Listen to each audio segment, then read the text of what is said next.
Agora vamos falar de saúde. Você conhece ou é um paciente diagnosticado com hipertensão, a famosa pressão alta? Olha, olha só essa pesquisa, vou até mudar de câmera para vocês verem aqui.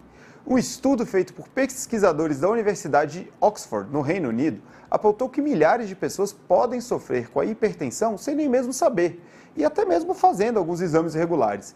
Isso porque os cientistas descobriram que 1 a cada 8 pessoas com idades entre 40 e 75 anos apresenta picos de pressão alta enquanto está dormindo.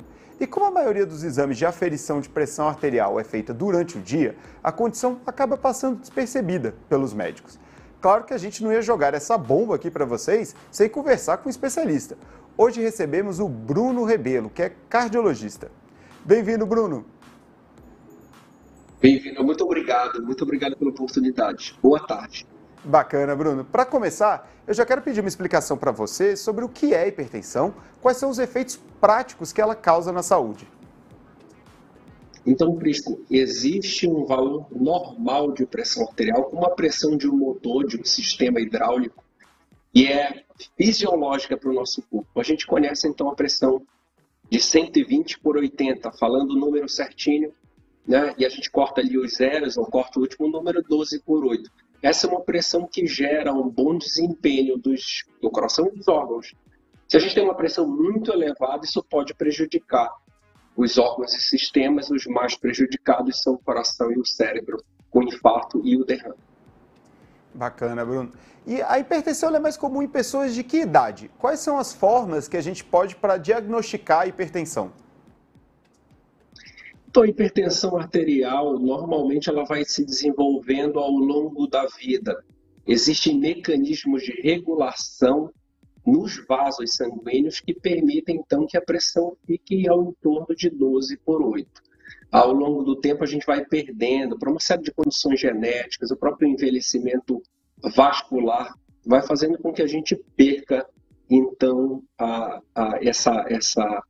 essa oportunidade dos vasos sanguíneos se reajustarem aos valores de pressão arterial, e é mais comum, então, na idade mais adulta, no idoso. A gente tem uma população mais velha que mais facilmente tem hipertensão arterial e que muitas vezes nem sabe, é silenciosa. E justamente aproveitando que você falou da hipertensão silenciosa, que essa que ocorreria mais quando a pessoa está dormindo, como que é feito o diagnóstico? A pessoa sente algum desconforto? Tem alguma coisa que sinalize, né, que a pessoa sofre dessa hipertensão? Então, Prisca, é bem injusto mesmo, tá? Porque a hipertensão arterial, como ela é indolente, é lenta, esse mecanismo de degradação nos vasos sanguíneos, normalmente o paciente não tem muito sintoma.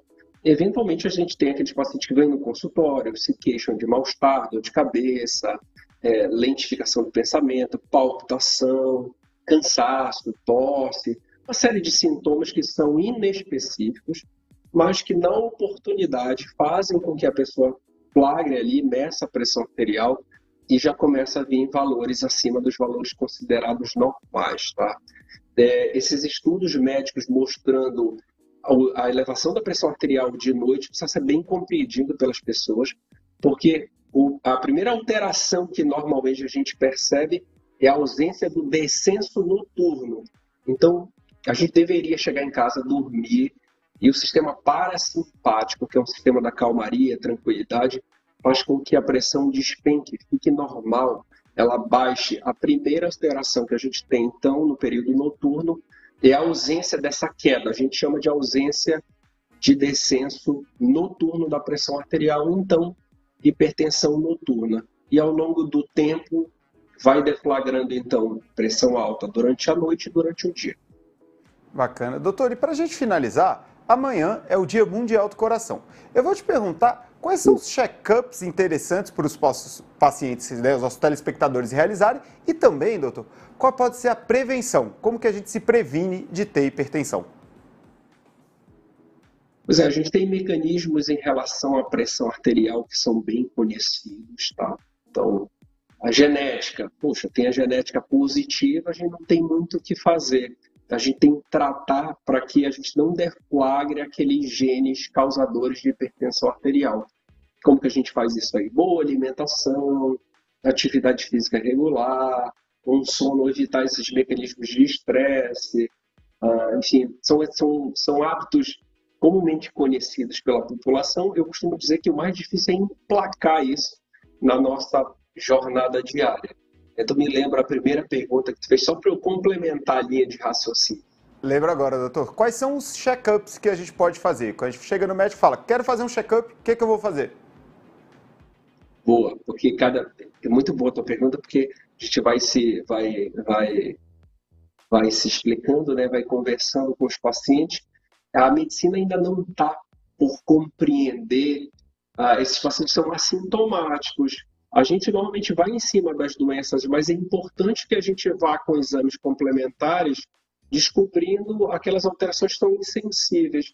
No check-up médico, além de um bom bate-papo, passa-se então pelo exame físico, a avaliação da pressão arterial e os exames laboratoriais, que são bem simples, colesterol, triglicerídeos, a glicemia em jejum, o hemograma já falam muita coisa sobre o organismo do paciente. Para a gente da cardiologia, um eletrocardiograma básico já é importantíssimo, já fala muito sobre o coração.